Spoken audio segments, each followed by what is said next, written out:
Հետևիր սրտիդ ձայնին, այն քեզ ուզում է տանել անհայտ հեռուներ, վայելիր աշխարհի չքնաղ քաղաքներն ու արևոտ լողափերը նոր զգացողություններով, նոր համերով։ 2026-ը թող լինի հույսերի, մոտիվացիայի, նպատակների իրագործման տարի։ Եվ հիշեք, ամեն ինչ սկսվում է մեկ որոշումից։ Նոր տարին գալիս է նոր հնարավորություններով ու արկածներով։ Քո հաջորդ արկածը մեկ թռիչքի հեռավորության վրա է։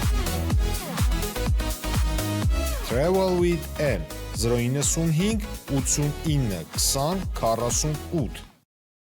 Բարև ձեզ արգելի հեռուստատողներ, մենք շարունակում ենք կարևորագույն թեմաների քննարկումները, այս բան ես զրուցելու եմ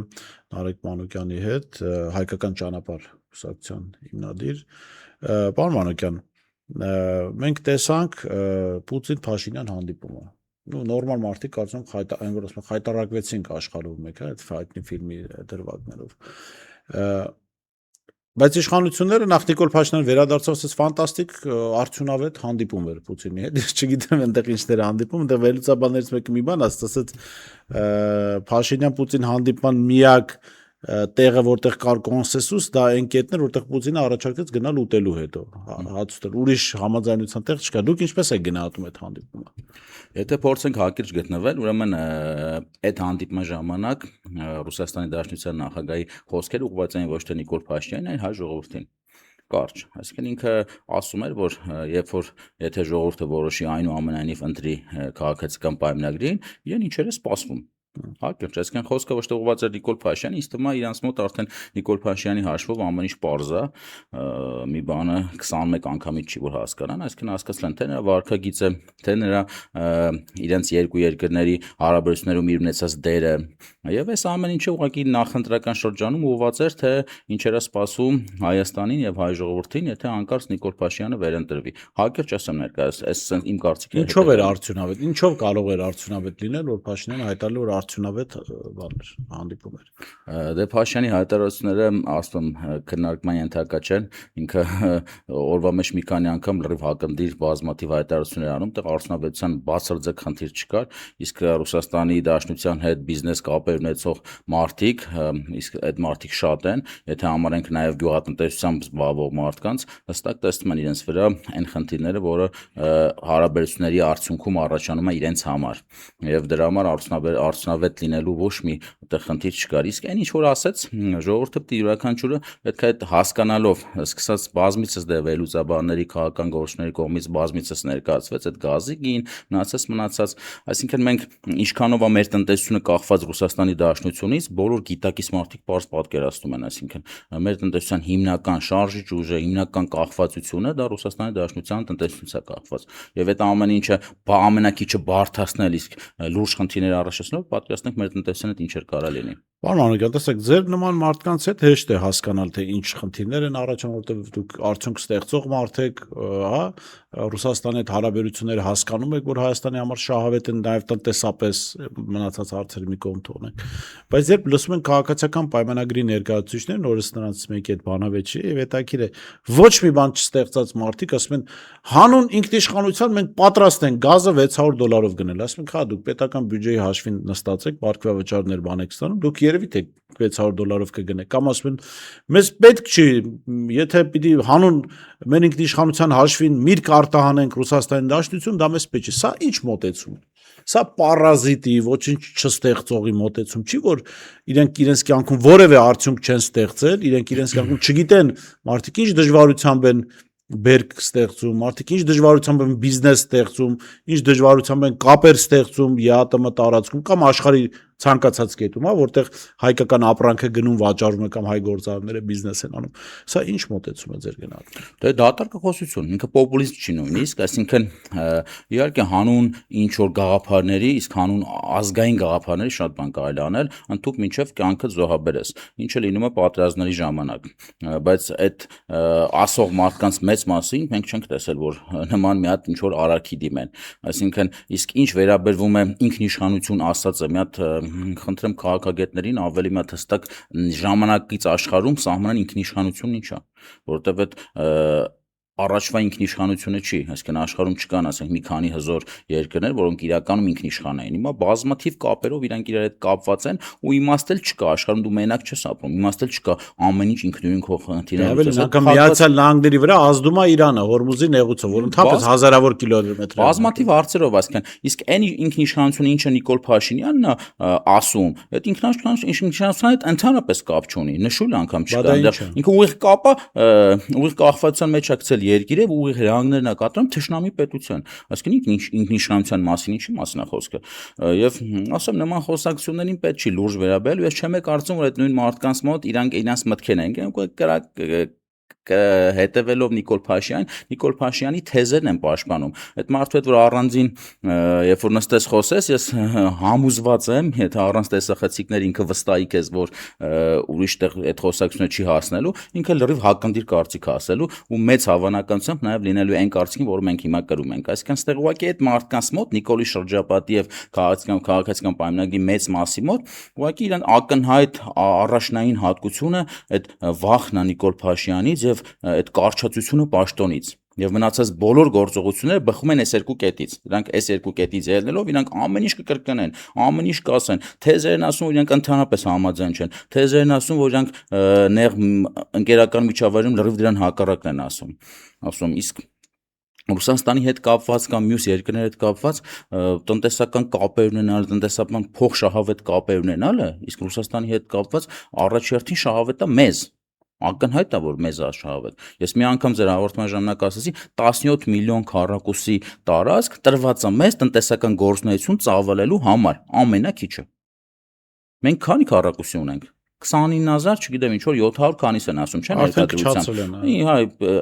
բարձել չի իրականում ինչքան։ 29000 նուր, 17 միլիոն նուր։ Հիմա յուրաքանչյուր Հայաստանի Հանրապետության քաղաքացի կարող է Ռուսաստանի Դաշնություն այդ իր բոլոր ռեսուրսներից օգտվելով ոչ մի արգելք չկա։ Որոշակի պրոցեդուրներ անցնելուց հետո բիզնես գործունեություն ծավալի։ Հիմա Ռուսաստանի Հայաստանի Հանրապետության որ քաղաքացին կարող գնա Եվրոպական միությունում այդ գործունեությունը ծավալի, Ամերիկայի Միացյալ Նահանգներում։ Այսինքն տնտեսական գործունեությունը նույն քաղաքական մտքերի հետ պետք չի խառնել։ Նույնիսկ եթե դու դեմ ես Ռուսաստանի Դաշնության քաղաքականությանը, գլոբալ քաղաքականությունը աշխարհում, այդ քո հնարավորությունը պետք չի ձեռքսդ բաց թողես։ Որ հիմա ասում են խաղաղություն, ինչի համար, որ խաղաղությունն որ տնտեսությունը զարգացնենք, չէ՞։ Վանգեր ջան, հիմա համասում ես խաղաղություն տնտեսության զարգացնելու այն գլխավոր զարգերակն ուզում ես փագես։ Ինչով է զարգացնել տնտեսությունը։ Պարոն, մի փոքր ոնց որ մեր մոտ ազգային սպորտաձև չլինի, եթե աշխարհում կա որևէ դժբախտություն, մենք անպայման պետք է դա բերենք մեր գլխին, այսինքն ոնց որ թե չենք սիրում բաց թողնել։ Եվ հիմա էլ, երբ աշխարհը գերլարված է, Ռուսաստանը գիտեք, ես կարծում եթե այս վիճակը չլիներ Ռուսաստանի շուրջ պատերազմական իրավիճակ չլիներ, գուցե քննադատությունները իրենք հանգիստ տանեին։ Բայց հիմա երբ որ իրենք լարված են, ճշտամական միջավայրում են իրենց զգում, ինչու անել այդ քայլերը, ինչու դրթել Ռուսաստանին, որ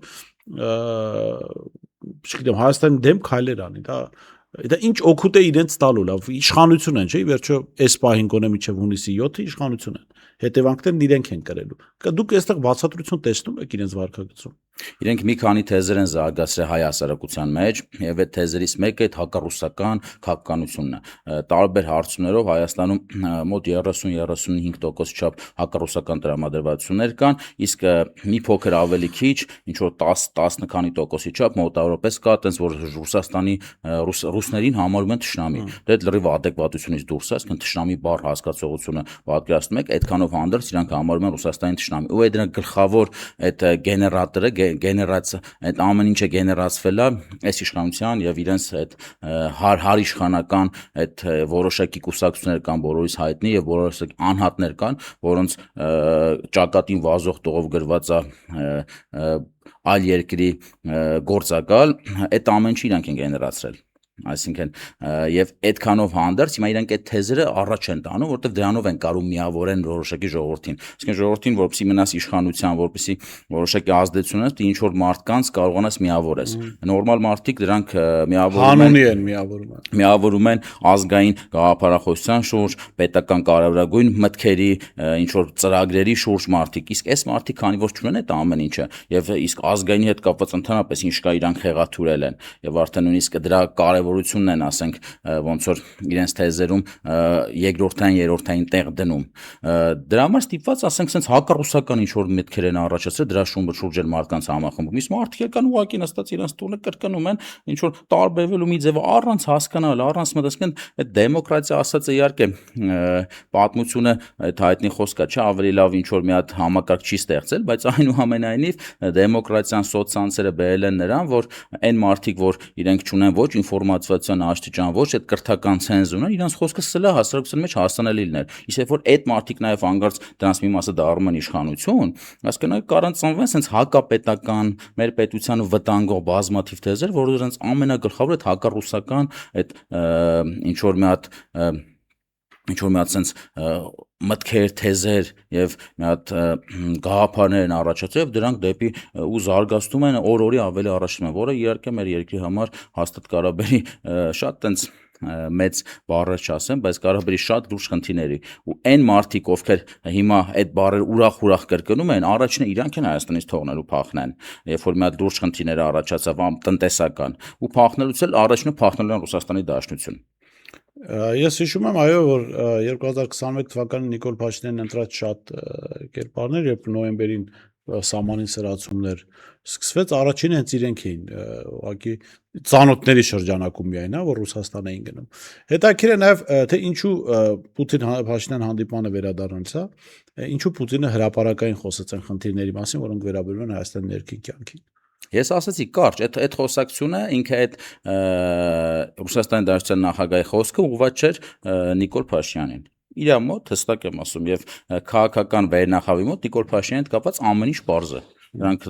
ասում 20 անգամից չի որ պետք է հասկանան։ Այդ խոսքը հստակ ուղղված էր Հայաստանի Հանրապետության ժողովրդին, որ ընտրությունը ձերն է ու ոչ մի ստեղ ստիպողաբար բան չկար։ Կորցնելու բաները մի կողմ, օրինակ որ ասած ես դրա բացատրությունը ինձ համար ունեմ, որ սրանք Հայաստանի ընտրությունները վերածել են աշխարհակաղակական process-ի, երբ Եվրամիությանը հրավիրել են իբր ռուսների դեմ պայքար տանել ընտրությունների ընթացքում, բայց Պուտինը իր տեսակով այդքան էլ հրապարակային գործիչ չի, ինքը ավելի շատ,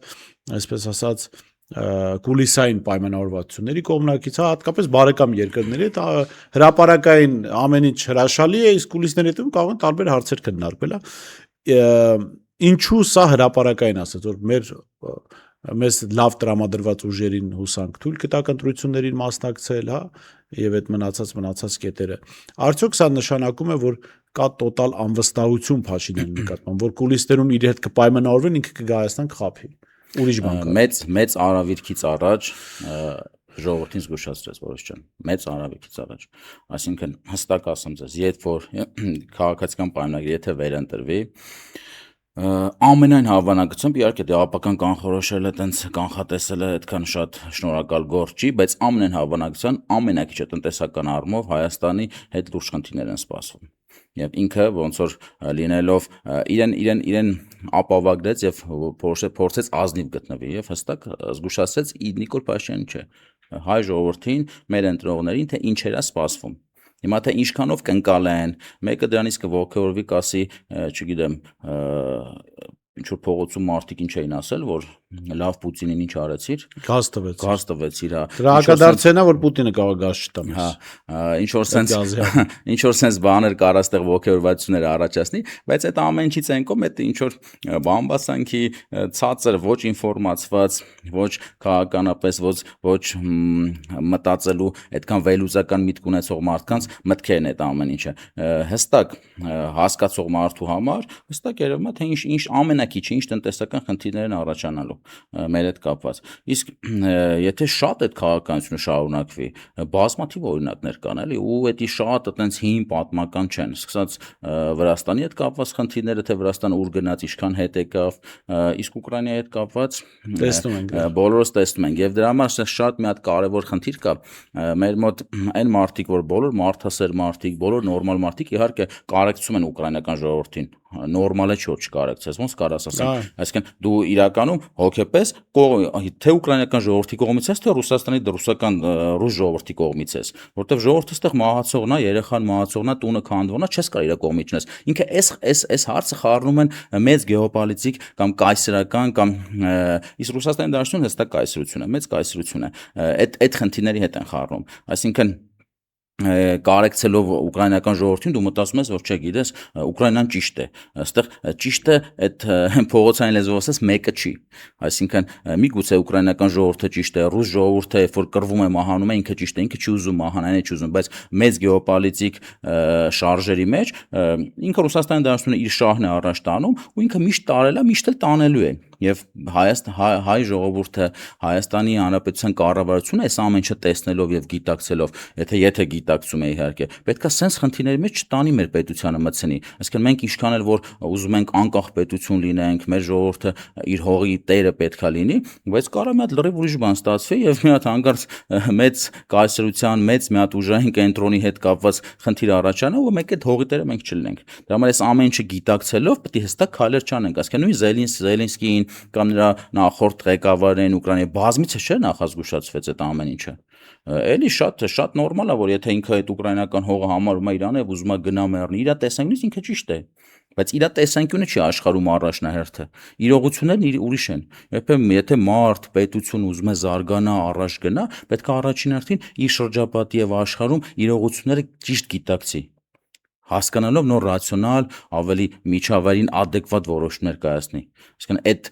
մարդկային տեսանկյունի ճիշտը դեռ այդ չի աշխարհում առաջնորդողը եթե այդպես լիներ աշխարհը լրիվ ուրիշ ձև կլիներ Պարոն Մանուկյան նաև այսպեսի հետաքրքիր հարց է առաջանում հա Քաղաքացիական պայմանագիրը Նիկոլ Փաշինյանի գլխավորությամբ մշտապես օրինակ Փաշինյանն ինչ ասաց որ ցեղասպանության ինստիտուտ Թանգարան ինստիտուտի տնօրենին ազատել է պաշտոնից որովհետև Արցախ բառը պարունակող Արցախի մասին ինչ որ գիրք էր նվիրել J.D. Vance-ին ասում է Արցախ բառը ասելով պետական պաշտոնյան պատերազմ է հերարում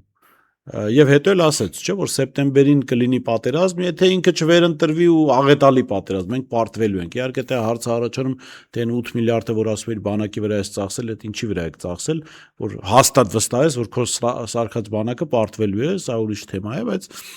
հարց է առաջանում, մարդիկ եթե Ալիևից Ադրբեջանից այդքան վախենում են, ինչու չեն վախենում Ռուսաստանից։ Ռուսաստանը մի Ադրբեջանի չափ չկա իրենց աչքին։ Իրանք իրականում ստեղ էլի օգտագործում են չարաշահում են այդ որոշակի բարեկամական, չգիտեմ կրոնական եւ նաեւ Ռուսաստանի հետ կապված անձնական կապերը։ Իրանք ոչ մեկ չի հավատում որ քանի որ մարդիկ ոնց են Մտածում Ռուսաստանը այնքան վատություն չի անի, ինչքան Ադրբեջանը։ Չի, ռուս մարդը ասենք հավանականություն գրեթե չկա որ կգա հայ ժողովրդին ինչ որ անձամբ վնաս կտա, ասենք իրանք ռուսական օկուպացիա նույնիսկ չեն պատկերացնում, չէ՞, մեզ սպանելով, մեզ վնասելով, պատկերացնում են ինչ որ իշխանություն փոխելով որոշակի հայ-ռուսական ինչ-որ մի հատ դրոշ տեղադրելով, որը իհարկե մեր համար բացարձակ ընդունելի չի, որովհետև անկախությունը այդ բացարձակ արժեք է, այդտեղ ընդհանրապես խոսք չկա։ Ու այս էլ է շատ կարևոր, այդ հակառուսական տրամադրություններ, քարոզողները, տարածողները հակառակը այս ամեն ինչը այն մարդկանց մերպես մարդիկ, ովքեր հասկանում են դրա կործանարար լինելը եւ հասկանում են օգտակար լինելը, Ռուսաստանի հետ բարեկամություն ցանկացող մարդկանց, իրանք ներկայացնում են որպես ուզում են մեր անկախությունը կորցնենք, այսինքն բացառվում է այդպես բան, նման բան չկա, ասենք դուք առաջի այդ անկախության համար պայքարողները մենք ենք, ասում բացարձակ արժեք է, այս լրիվ ուրիշ հարց է, այսինքն բարեկամություն անելը եւ կոնֆլիկտի չգնալը, որևէ ուժային կենտրոնի նամանդ Ռուսաստանից լրիվ ուրիշ հարց է։ Այսինքն այս ամեն ինչը պետքա մարդիկ հստակ գիտակցեն, այս ուղղակի քարոզչական թեզեր են, որ տենց լեղոզելով տանում են առաջ եւ մարդկանց հասցնում են այդ մտքերին։ Իսկ Ռուսաստանի հետ ասում ուղղակի չեն պատկերացնում, ոչ մեկ չի պատկերացնում, ու ես չեմ կարծում, որ երբևէ նման բան կարա լինի, որովհետեւ նույն Արևելյան Հայաստանը, երբ որ ազատագրվել է Ռուսաստանի կողմից Պարսկական լծից եւ որոշակի տարիներ եղել է ռուսական կայսրության կազմում, այնտեղ մարդու հետ կապված խնդիր երբեք չի եղել եւ ավելի շատ դրանով եկա պատմական արդարության տեսանկյունից, ասենք Շահ Աբբասը